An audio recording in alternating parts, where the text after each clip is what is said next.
Hey, it's me, the Happy Plumber. I'm no millionaire, a long ways from it. But I've been discovering a lot of crap about millionaire Steve Daines, one of the richest men in Congress, who just pretends to be for the real people. Yes, Daines wants to vote from you, but he consistently votes against you and your economic interest. Look at Daines' record.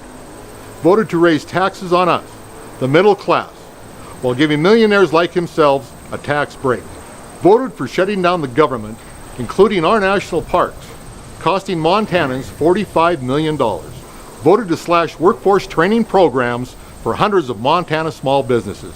Even before he went to Congress, Daines set up Chinese factories for his American company while they shut down factories here and fired 4,000 American workers. Take it from the Happy Plumber, who knows crap when he sees it. The last thing we need is more millionaires in the Senate to vote for the rich and large corporations. Contact Steve Daines and let him know what you think about his crappy votes against Montanans.